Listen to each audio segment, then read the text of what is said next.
G'day, I'm Adam. Today we're here at Clarendon. Bought me 1F GardnerSpirit engine, first outing. It's behaved itself quite nicely. It's a bit unusual. We've got a few gardeners here this weekend to compare against, and we're finding many differences. We're enjoying it down here. It's been a good show.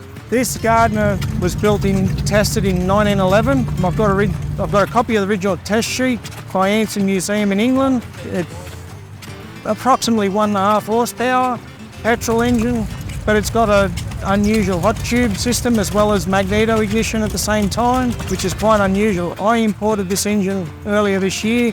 It came out of Holland, originally shipped to Marseille. DNR is still written on the spokes of the flywheel, Marseille, from when it left the Gardner factory in 1911. So she's been through a few collectors' hands there and come to Australia. It's been through a few hands, so a bit of its history has been lost, unfortunately, but yeah, she had a tough life in the colder climate, but there was a few bits and pieces missing, like muffler pot, friend of ours in Belgium, he cast it for me. That come back in my check-in luggage from overseas.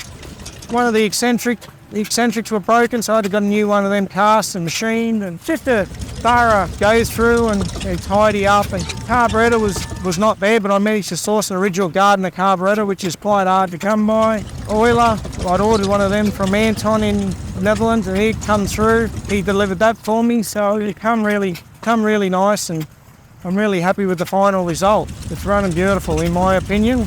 I'm really happy with it. First major outing, not a bad place to be for its first outing.